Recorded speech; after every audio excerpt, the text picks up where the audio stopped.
Good evening, ladies and gentlemen. Welcome to Straight Talk with Grover Thornton. I'm Grover Thornton, and many of you heard me on the Dunham Report for 5 years.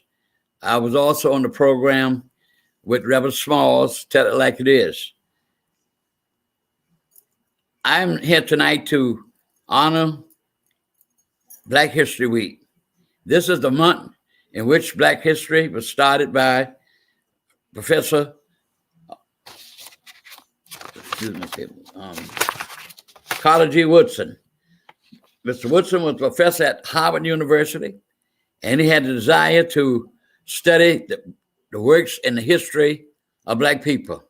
So tonight, we are talking about honoring him for the work that he did for starting Black history.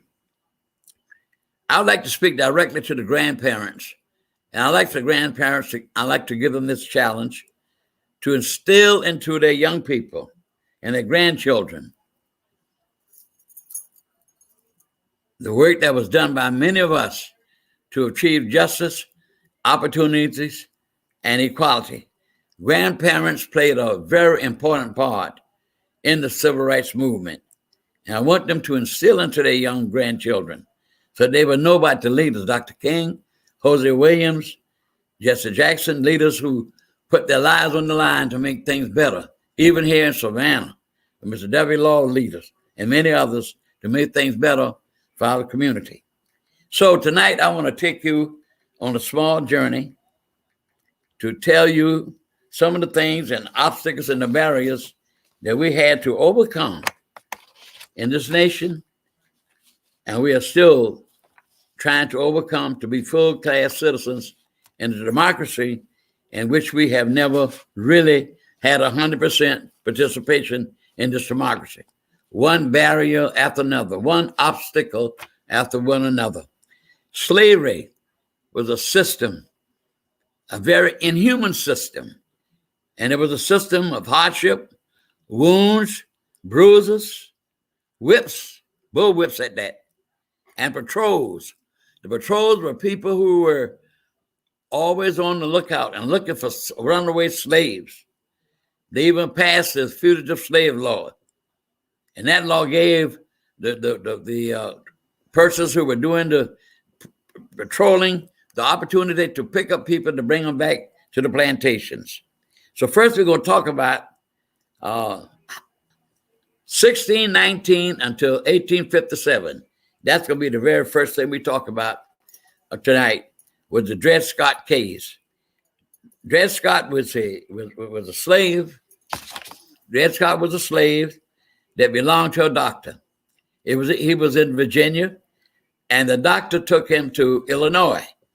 Illinois was free territory. At that time, we didn't have that many states in the Union, and as they came into the Union, would it be a slave state or would it be a free state? It got so bad one time they had to come to a compromise of 1820, which is the Missouri Compromise that kept slavery to the northern part of the southern part of Missouri. And Missouri came into the nation as a slave state. So the abolitionists in the North filed a suit in the Supreme Court on behalf of Dred Scott. He felt that he should have been a free man after he went to Illinois and was on free territory. Not so. So the abolitionists filed a court case for him in the Supreme Court. And 1857 Supreme Court rendered a decision that he was a slave, he was property, and the doctor had the right to take his property wherever he wanted to take his property. And he was denied citizenship because he was not a citizen. And at that time, from 1619 until 1857, that was 230 years. So therefore, we've already been a slave for over 200 years. Think about how many children have been born. Think about that. Slavery, terrible to human beings. Then after that, then we came to so many arguments about slavery, the extension of slavery. And when President Lincoln was elected in 1860, that started the Civil War. And of course, the law in 1863 President Lincoln issued the Emancipation Proclamation. Now, that did not free all of the slaves, only those slaves that were held in hostage by the South, and there were some slaves in the North. And it took the 13th Amendment in 1865, after Lincoln was assassinated. Then the 13th Amendment passed the Congress and the Senate, that slavery was forever gone for all times in this nation. So the emancipated slaves thought that they had some freedom. Not so. And then there were more problems. After that, then we had the Reconstruction. That was terrible. In 1868, the 14th Amendment to the Constitution was passed, and that made the citizens, the black men, the citizens for the first time in this nation. 1868 with the 14th Amendment, which states that all persons born and naturalized are citizens of the United States and of the states in which they reside. Now, we still are not free.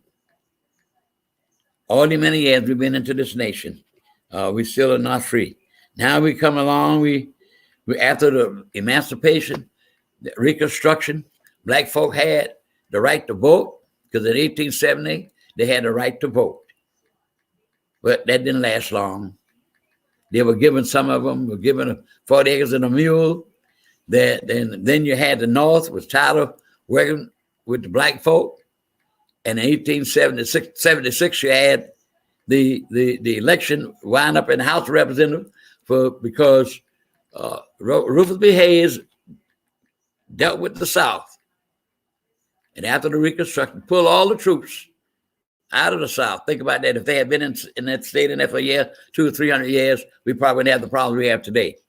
To satisfy the South, because the House of Representatives had to choose the president, and they went along with Hayes because he pulled the troops out of the South.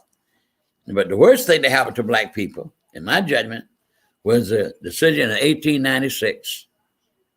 That was a terrible decision that went on for 58 years. And that was the Plessy case. A man named Homer Plessy. He was not a real black man. He was a mulatto man in Louisiana. And they had him to get on the train to sit where he wanted to sit. And he sat in a coach full of white people. The only one that was black allowed in those coaches were maids who were taking care of white children. So he sat in and was asked to move. And he refused to move. And they arrested him. So that decision went before the Supreme Court. And that decision came as a separate but equal. And that went on for 58 years. Now just think about it. Now, we've been in this country since 1619. Now, this is 1896. And still look how many years we are still not free as American citizens. So the Plessy case came about. And of course, that went on for 58 years.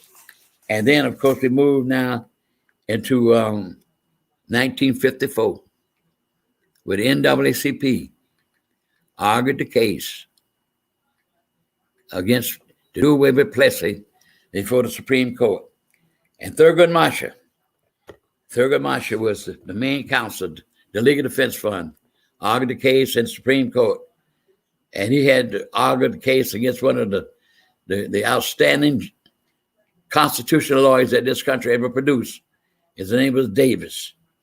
And South Carolina paid him $150,000. That was a lot of money during those days to argue that case. And when Thurgood Marshall heard that he would have to face him in the court, he got a little upset, but he did it. In fact, Thurgood Marshall argued the case in the Supreme Court and other federal courts 32 times and lost only 3 cases. He won 29 out of 32 times for almost a 90% percentage rate arguing the case. In fact, I read with one case, he argued the case even so magnificently that the Chief Justice of that court, the federal court, out of 3 court judges came down and shook his hand and told him what a magnificent presentation and pleading he did in that case. So we were struggling a long time. And of course, we came to the 54th case. Now, the case that really started was in Canton, South Carolina. Canton, South Carolina. They were the Brown versus Board Education, the book I read. They were arguing. He was arguing this case. That was the family.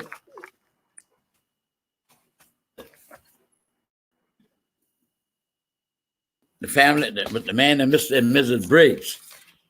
He worked at a service station, and his wife worked at a motel, and they wanted their children to go to this white school. And the moment that they filed a suit in their behalf to get equal education, they fired them from their jobs. And I'm gonna tell you, they raised so much money on white children and virtually none on black children. They were paying $43 per black child and $178 for white children each. They had 30 buses that white children would be transported from school to school. Black children had no buses. All of these things were brought up before the court. And South Carolina became one of the cases that Supreme Court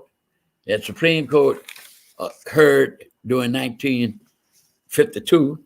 And of course, they rendered a decision in May 17, 1954. With the name after Mr. Brown, who was the minister, his wife, and two little girls he had, and they had to walk across the railroad tracks and all kind of terrible situations to get to school when another school was right around the corner. How awful that was. So in 1954, the Supreme Court rendered a decision that segregation was unconstitutional in this country. And we had a battle here in Chatham County, same thing. All over the country, we had to deal with segregation and discrimination. Now take this little girl right here, named Ruby Bridges. This little black girl, 6 years old, in Louisiana, New Orleans. The white children were pulled all out of school. The parents pulled them out of the school. And I want you to see how they threw eggs at that little child. And one lady from Boston, look at here. Look at the parents. About one little black child. And they went all out against her. In fact, nobody had to teach her, but one white lady came from Boston, Massachusetts, to teach that little child. One little girl, the first little elementary child to go to a all-white school in this country. How terrible that is in this country. It's supposed to be a country of democracy. I often think about Frederick Douglass when he said, I want to live in a country in which the Declaration of Independence will not be branded a lie. Because Thomas Jefferson wrote the Declaration of Independence after they got the freedom from the British, but it never applied to black people. We gave our lives in this country every war. As a matter of fact, the first person died in the Revolutionary War against the British was a man named Christopher Adams, the first man that died in the Revolutionary War. So it has been a challenge to black people over and over again. Now, another thing, when you talk about this book right here that I'm in the process of reading, Slavery by Another Name. Now, if you read this book, I started reading this book. I heard the professor, I think he was the professor at Vanderbilt, one of the universities, and he was on C-SPAN talking about this book. And I was very excited about it. I had to go buy this book. This book cost $31. But that's my desire. I love to read. And I started reading this book, and I became very sad because they passed a law in Mississippi, Georgia, and all the southern states. When you're sitting around not working, they passed a law, a variance law. They would arrest you, put you in jail, and had you to work in the mines. The police officers, the chief justice, all of them would get rebates from these companies. Then worse, when you start reading, they would take the convicts, people who were sentenced in jail, they would take them and farm them out to work. And all of them got money back for it. That's why this book was entitled Slavery by Another Name. The only thing, they didn't have the shackles on them. but they were slaves to corporations in this country. And we still fight for freedom in this country. We're still doing it right up to this day. And we've been in this country since 1619. 300 and something years, almost 4 centuries. And we're still fighting to be free. We couldn't live where we wanted to live. Long before Rosa Parks sat on the bus. And then, of course, we kept struggling, trying to get freedom for ourselves. So from 1954 until from 1619, that was 335 years, almost going on 4 centuries that we've been in this country. Sad. But now I'm going to tell you this. I want you to know some of the accomplishments that we as black folk have done.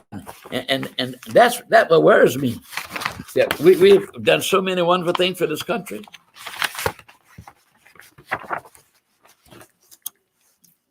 Where's this other book?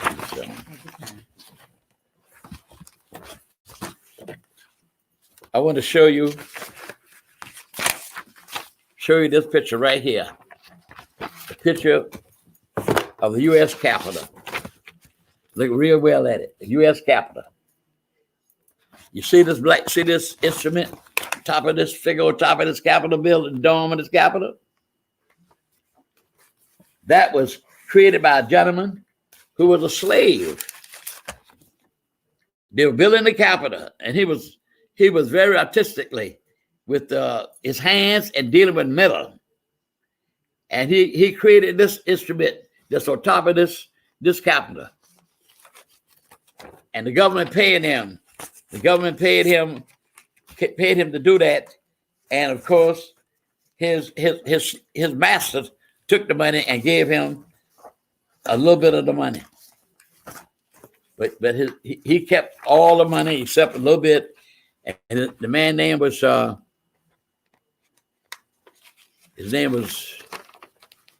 going to tell you the name in just a second. He was given the money, but the man did the work. The black man did the work. But he was given this money, about $100-something, and of course, the white man took all the rest. And he only gave her the money that he made when he was making those that figurine. They got money only for Saturday, on Sunday work. Only for Sunday work. His name was Philip Reed. That was his name. And he was paid $1.25 per day. And the whole bill came to $1,500. Put that figure on top of the Capitol, which stands today. And his master got the $1,500, and he only received $350 for all that work. So the master took all the rest of it. So black folk have made a lot of contributions to this country.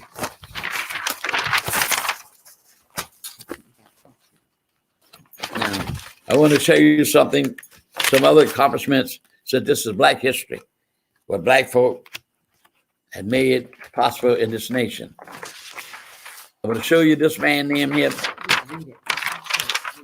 Benjamin Banneker. He was a slave, not a slave, I'm sorry. He was a person that was skilled as an architect, and he helped lay it out Washington, D.C. He helped lay it out the streets and the buildings in Washington. That was the black man, Benjamin Banneker. Then, of course, there's Dr. Charles Drew. He was the gentleman that invented the blood bank. If you've had an operation, you've had blood transfusions, you owe all of that to Charles Drew. I was in the hospital and I was talking to a nurse. She and I talked all the time about the scriptures, and I was getting well. And I asked her, I said, "Oh, you went to nursing school?" She said, "Yeah, I went to nursing school." I said, "During your studies, have you ever heard of Charles Drew?" She said, "No." "Who is he?" "You mean you have never heard of him and you're in the medical field?" She said, "No, sir, I certainly have. I would like to know who he was." I said, "He was a gentleman that created the blood bank. And in fact, the country of England had him to come over, and they paid him much money to establish a blood bank for England. Unfortunately, he was 50-something years old. He was killed in an automobile accident. I often think the fact that if he was alive today, he might have got the solution to cure cancer. But he set up the blood bank, black man. Now here's another man, black man I want you to know about. And the name is from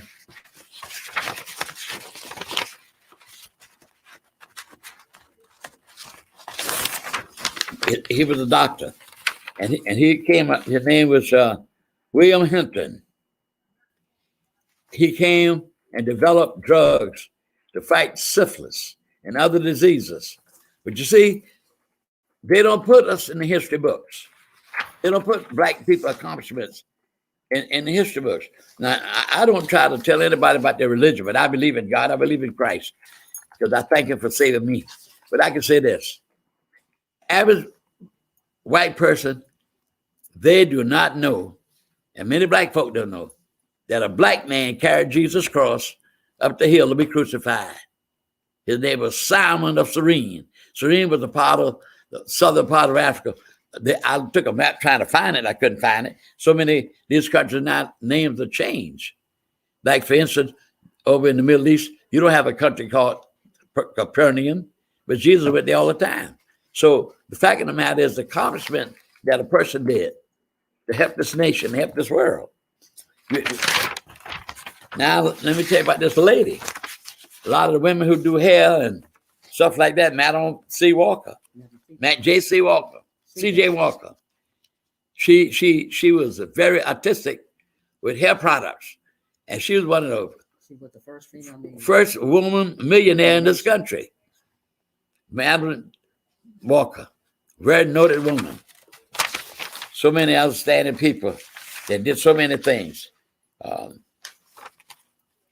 We had another gentleman that I want to tell you about, a man that named Latimer. If you look at a light bulb and you see this little brass-looking wire, he helped Mr. Edison create this bulb, for this light to come on, that little firmament that he did. A black man did that. So we did a lot of things, and we don't get no credit for that. The other gentleman I want to mention. We need some ladies. Well, I don't want to go to that one. I know a lot of women did a lot of outstanding things, but that was the only lady that I had at this time. I could do more research. But I would talk about this gentleman here, and everyone uses this man's invention. No question about it. If you get in an automobile and you come to a red light, you stop. That was invented by a gentleman named Garrett Morgan. Of course, it didn't look like the red light we have right now. Neither does the airplanes with the Wright brothers created and developed and made. So Garrett created the red light, and he sold it, his invention, to Westinghouse. And that's why we have the red lights today. So anytime you get in an automobile, then you know this black man created that. But we never get the credit for this. Now, they got this business going on, but critical race theory. Our race is not a monolithic group. We have many types of cultures and many types of inventions, the skills that we have. Diversity, we do the same thing as anyone else. So I was just trying to tell you some of the things that we accomplished as a people, and we still fight for freedom and justice in this country. I don't know how long it's going to be now. We do know this, that they have so many laws now to keep us from voting. The 1965 Voting Rights Act, the Supreme Court gutted it. Where's it all? It's still on. Keep talking. The Supreme Court gutted that. The Supreme Court gutted the 1965 Voting Rights Act, which was the most important part, was the section 5, which gave the Justice Department the authority to check any extension or addition of any law trying to dilute the black vote. And Supreme Court gutted that because they want to say that it should apply only to southern states. It seemed to me that they could just kept it in place and made it universal. Now they're trying to pass the John Lewis law and other law, the right for everybody to vote. Get to the polls. But it's hanging up in the Senate right today. Get to the polls. Gotta get to the polls. So we got to vote regardless of how many obstacles they're throwing our way. We got to vote. We voted like never before. Now, Ms. Abrams may be running for governor again this year. We ought to all get out and vote. Voting is out. Dr. King said, give us the ballot and we'll make the changes. And we got to keep one in mind, like Dr. King said, it's the measure of a man and a woman is not where they stand in moments of convenience and comfort, but where he or she stands in moments and times of controversy and challenge. And we have to have challenge. We got to be strong. We got to be courageous, and we got to move forward. Now, we know that Ms. Stacey Abrams will make a good governor. I believe she won the first time, and they cheated her. They cheated her out of that election. But we got to show them. Now, they have come up with some ridiculous law that you could not give a person a glass of water or soda or anything, a piece of bread or cookies or anything while they stand in line to vote. That is ridiculous. Everything to discourage you. And I always maintain, and I say this, we are all Democrats, basically black folk, and more women. They're the backbone of the Democratic Party in this country are the black women. I'm going to tell you the fact. But if the Republicans don't want me to go to the Democrats all the time, then do something to challenge me to want to come to you. When you have that convention, you can count the black people sitting in that Republican convention on your hands. But when you have the Democratic convention, you see all diversity, race, color, creed in the Democratic convention. And when you look at all accomplishments, I'm not saying some Republicans didn't vote for them, but when you look at Social Security, started President Roosevelt in the late 30s, the rich folk didn't want him to do that. They hated Social. They're going to have to pay match Social Security. Where'd that come from? The Democrats. When you look at health care, all these many years, President Truman wanted to have a national health insurance like other countries. But it wasn't until Barack Obama passed the national health insurance. All other presidents couldn't do it. Barack Obama, a black man, finally got a health program in this country that Obama started, and the Democrats. So the voting rights. You say a country, you go all around the world talking about democracy. I was reading the other night where President Kennedy was speaking at the United Nations. I know the man felt bad. He had to feel bad. He was talking to the United Nations. He said to all the delegates at the United Nations in New York, and he admitted that this country had a lot of race problems. And he apologized to all of those dignitaries that came from other countries of different colors because they could not go in places in Washington, D.C., hotels and eat. I can't understand it. And we call ourselves a democracy. How you have a democracy when you deny your citizens the right as any other human being? How you deny the citizens the right to vote? You should be encouraging people to participate in the democracy, not discouraging them. No, because if the Republicans can't win an election, they will have to steal it. But like I said recently, if they don't want me to vote Republicans, they're challenging the Democrats to do things to me. Because it was the Republicans that freed black people.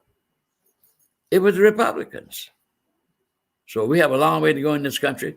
We have made a lot of gains, and we still have a lot more to accomplish. Opportunities, economic opportunities. Economic opportunities. I want you to talk about Black history, and I want you to be able to tell your children the struggle. When I think about Savannah, the boycott that we have in Savannah, I never was proud of my people as I was in 1960, when we had the boycott of Broughton Street. I shall never forget it. I shall never forget it. Church after church, Sunday after Sunday. If you did not get to church before 4 o'clock and you came after 4, you got no seat. And I'm a member of First African, and that church holds 1,600 people. And at 4 o'clock, you couldn't get a seat in that church. And the balcony is the whole church. That's why black folk stuck together. We would get candidates try to make accomplishments. And the only way they can make accomplishment is the ballot. You have to put good people in place.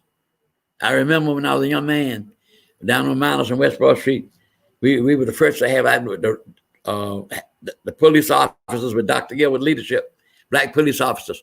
But they used to just hang up on Miles Street, white police officers, just throwing black people in the paddy wagons like they were meat. They had no respect, call you all kind of names. But because of the ballot, they were able to put decent people in jail. I mean, not in positions of leadership. I intend to say, apologize. Judge Emmanuel Lewis, we used to have recorder's code on the radio. And one thing he did, he made all these people in the court address women as Mrs. Mr. and Mrs. He brought decency and respect in the code. Well, they come because of voting. You put people in power. We had so many votes one time when a man got ready to run for office. He got to start out trying to beat 60,000 votes already against him. Black folk were organized. They were together. We boycotted Broughton Street. They found out who was buying all the Easter clothes and shopping for Easter. And he made concessions. Dr. King stated that Savannah was the most integrated city in the South. We didn't have any violence. We had to show them that we would pull back our monies. Economic boycott. That's what made the difference in Savannah. I remember we didn't have one black lady, she was in that city hall, and she was operating that elevator. But look how many black males we have had. Just look, we got one now. Because the Supreme Court passed a one-man vote. And they had to do things to get federal funding. They had to open up the society. Now they're trying to close it back again. They're trying to close it back. But we must stay strong. We got to vote. We got to participate in our government and make the necessary changes that's necessary. Personally, I'm an old man now, but I've seen a lot of changes. I never thought I would live to see a black man president of the United States. I never thought that we have so many blacks in sports. I was reading the magazine the other day by Kareem Abdul-Jabbar, very smart man. And he did in the magazine, talk about the sports of all black folk have done. I pity poor Jackie Robinson. If you want to look at a movie, get number 42. That's the name of it. Pitiful in America. Pitiful in America. He would get on the ball field. And I had an opportunity to see Jackie Robinson play right here in Grayson Stadium in an expedition game. And he had the stadium named after Spencer Grayson's daddy. No N-word was playing this stadium ever. Well, I got news for him. I sat right in that stadium and saw him play against a white team. And Jackie Robinson was the only thing black on that field. Saw him play. And look at the mess going into the National Football League right today. 70% of the players were getting their heads all butts in and running and making money. They're players on the national football team. Now they don't want to have black badges. They had about 1 or 2. 28 teams. And 70% of the people that playing the games are black people. No black coaches. No coaches. Had about 3 coaches. And the man not just filed a suit. The man they fired from the Miami Dolphins. He filed a suit. We're going to see what happened. And even the commissioner, Odell, saying that they have racism. Why do you wait till something happens before they're reactionaries? Why you wait till something happens? You know it's wrong. Why don't you deal with it? Why you wait to be a reactionary? You don't always got to be a reactionary. Start something. Get involved with something. You don't have to be a reactionary. Somebody else got to start it. You know when it's wrong. Tomorrow you just watch a football game, how many blacks will be playing.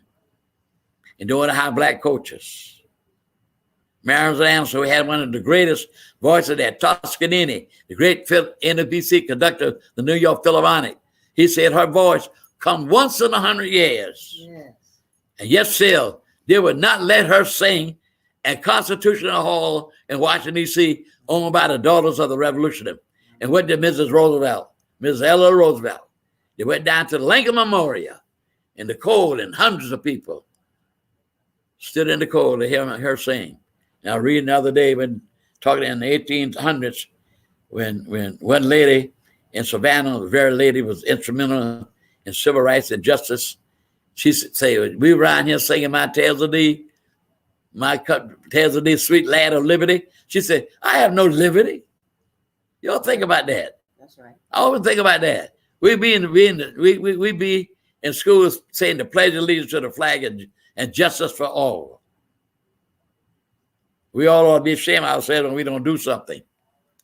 And how do we make that change? Raise our children to respect the law. Raise our children to be good citizens. Move away from these devices like drugs, destroying our race. My mama used to always say, when you're going somewhere in the street, going somewhere positive. That's what we do. I quote like Dr. King said about the ministers. I got to tell the truth because I do a lot of reading. I read 3 of his books. And one thing he said was this, that it's wonderful. Please believe me, it's absolutely superb when all the ministers talk about the wonderful, glorious things of heaven, while a man is living here in an earthly hell around all this prosperity. God expects us to prosper. He will bless a man. But you aren't supposed. I often think about the parable when Jesus asked the young ruler. He came and asked Jesus, what can he do to earn eternal life? Jesus said, everything you got now, go give it, share with the poor. That man said, later with you, Jesus. That man walked off. But I don't think Jesus was testing that man. Jesus knew that man got a family. That man got bills. That man got obligations. Jesus probably would have said, no, bless you. Share what you have.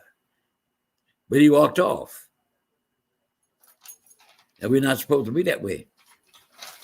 We're supposed to look at one another, look for one another. That's what we be. And I say that to say this. As a bunch of black people, we have to work together. We got to stay together. And we got to vote.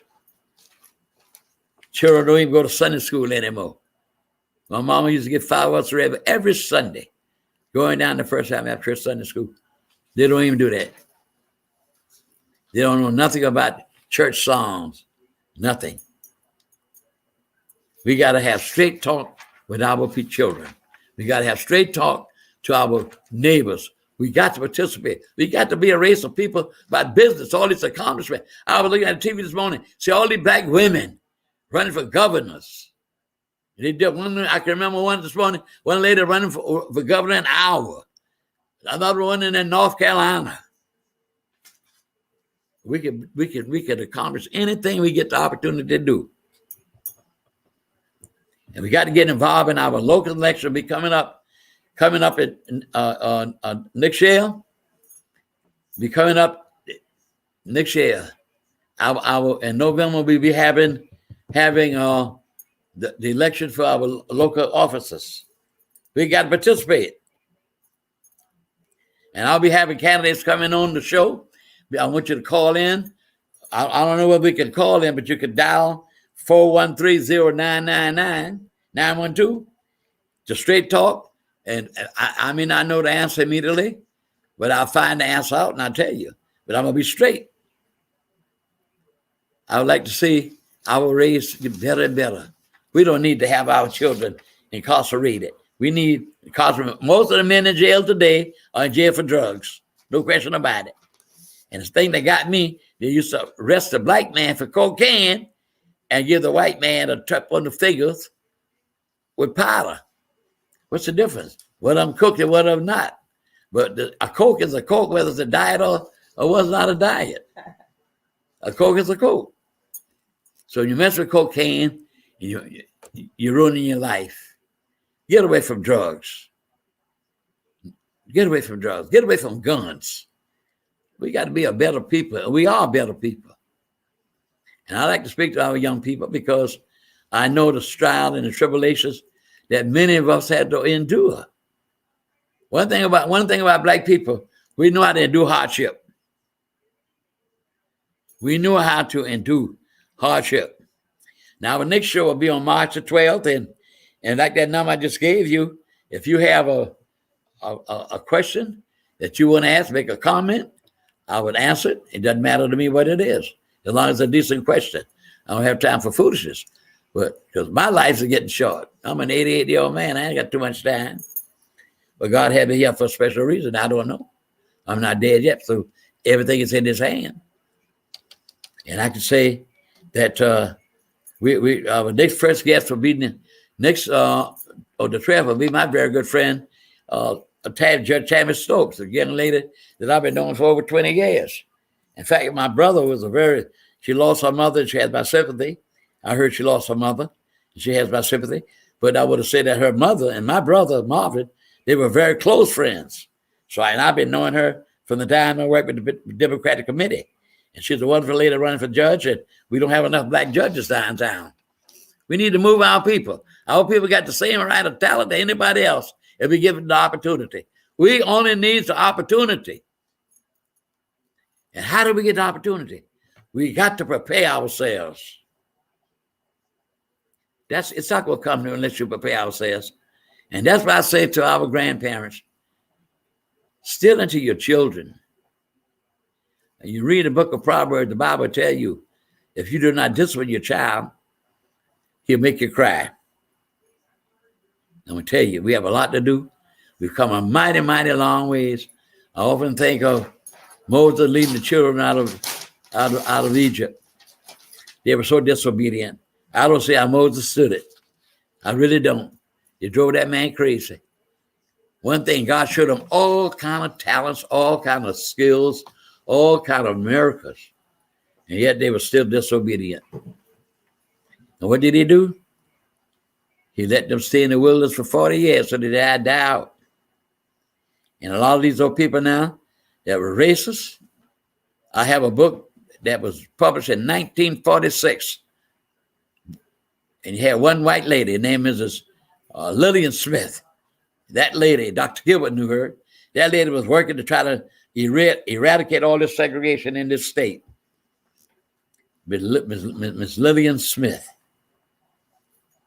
And one of the biggest corporations, we paying our money every time I get ready to pay my light bill, I think about it, I get mad. Herman Talmadge, Eugene Talmadge, one of the nastiest men that God has ever made in this world. He was really a nasty man. But when I read this book, I picked this book up at old Salvation Army store one time some years ago, and I kept it. And it's about raggedy, but I read through it. And the things that black folk had to encounter, unbelievable. And you know,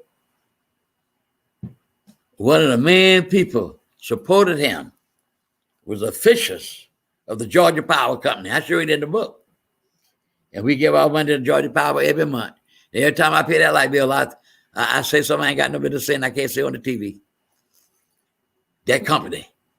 And a lot of these companies now, let's look at reparations. What do we want for reparations? They don't want to give us reparations. 400 years almost of working without, and toiling, Lincoln say, toiling without pay. And all this discussion that Lincoln had with the Southerners, and things that Lincoln would say in his debate with this man Douglas. Lincoln said, I'll say this.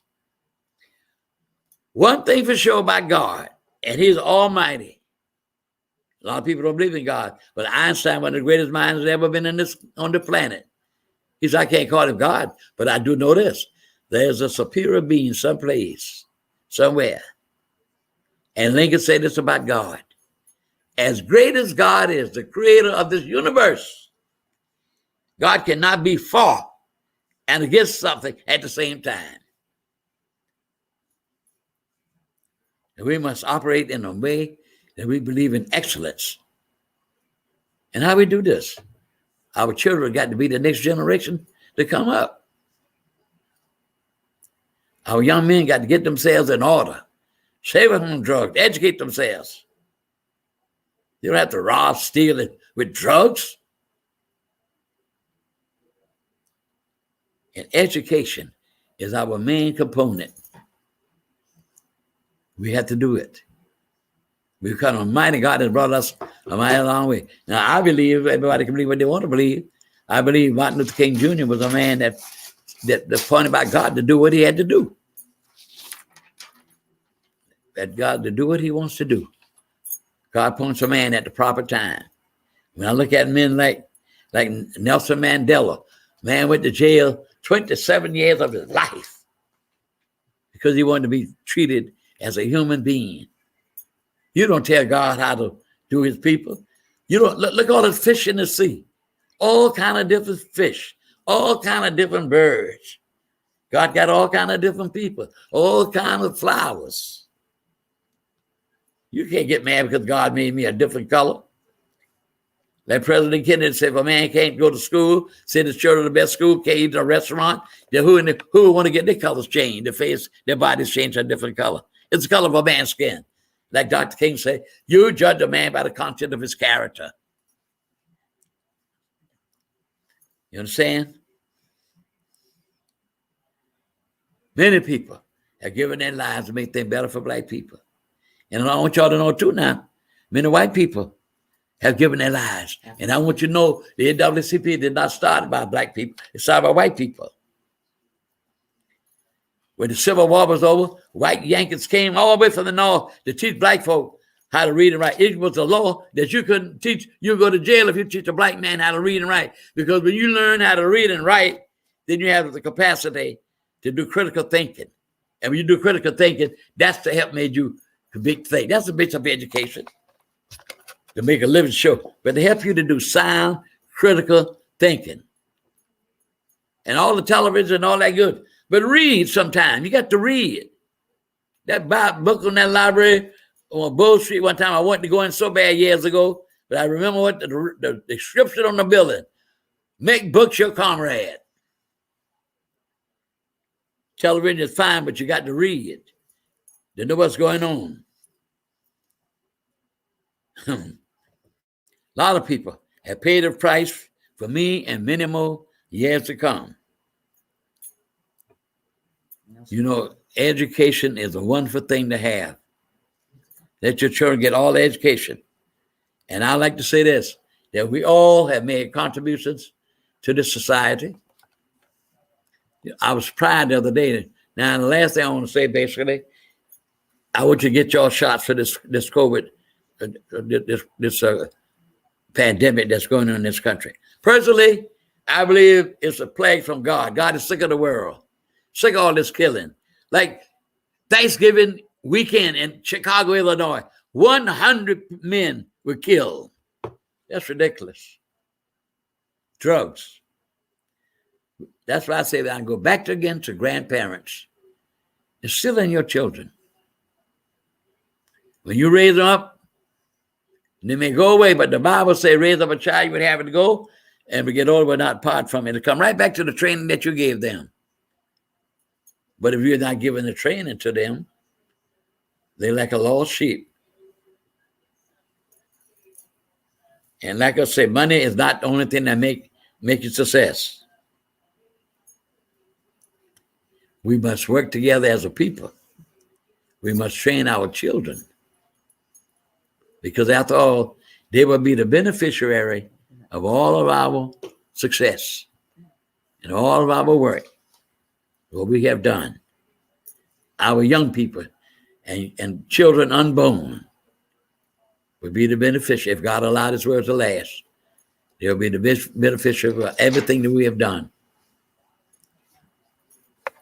And in closing for the night, I'd just like to say that I was glad I was able to come tonight, open up my show. And I gave you a number. And then you could call if you want to ask a question.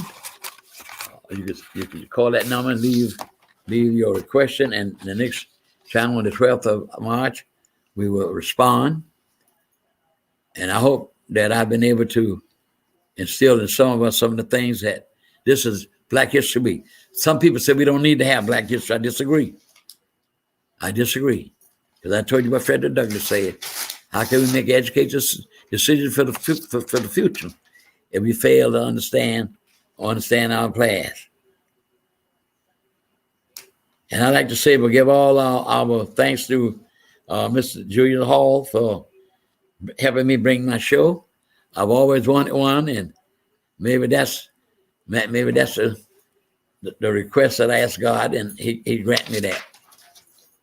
So I want to say to all of you all and listening that I spoke to, I would like to say, I thank you for listening, and I thank you for always. And if you have anything to say, call me on that number. Would you mind giving that number again? 912 912 419 419 0333. 0333. You got 3 more minutes. You need to read Nelson Mandela's quote. It's powerful. Read Nelson Mandela's quote. It's very powerful.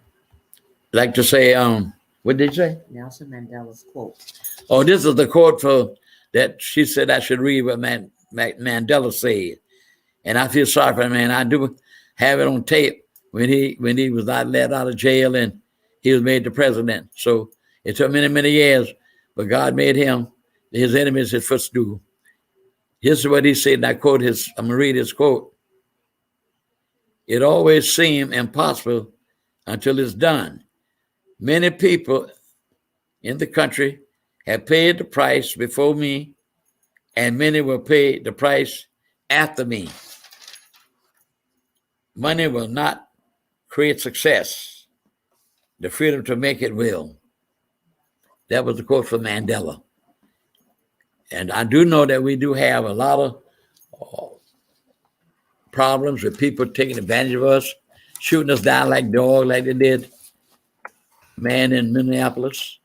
I don't know whether you saw or heard yesterday, a young man was delivering packets for United Pasta, the big brown truck. And he went to one house that it was not the right number to the house. So he was looking for it with his GPS. And another man in the sun came out with guns and shot at the man while the man was working for no reason. Hatred.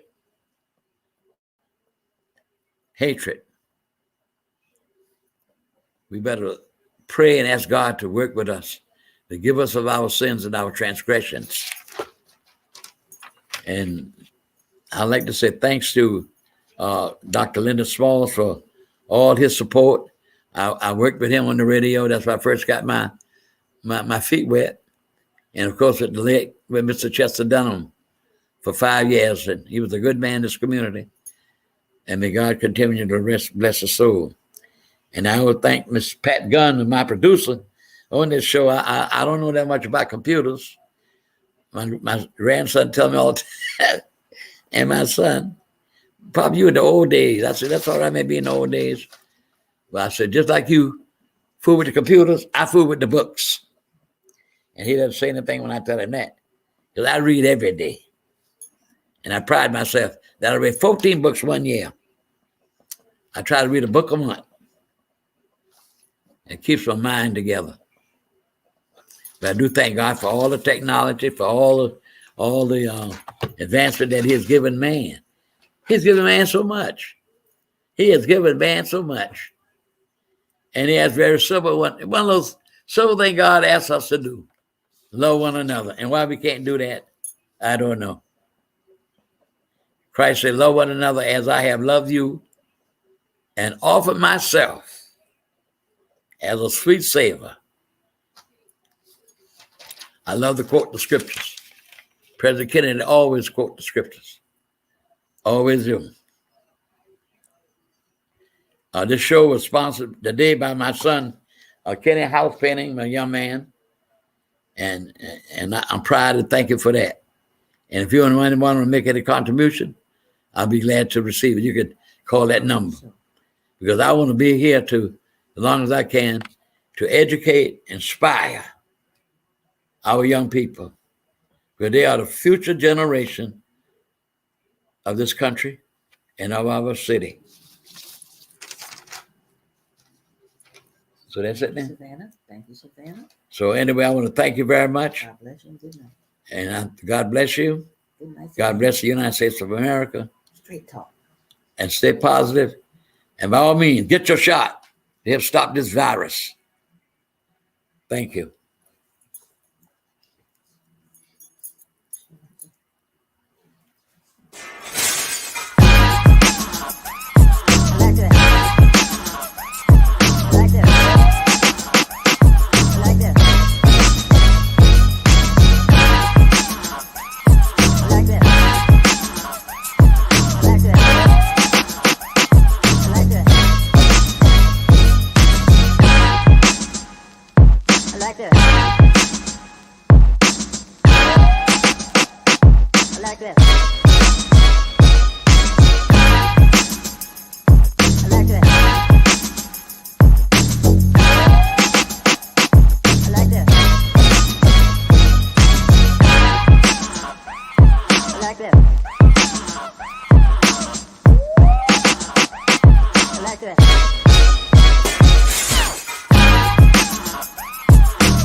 Like that.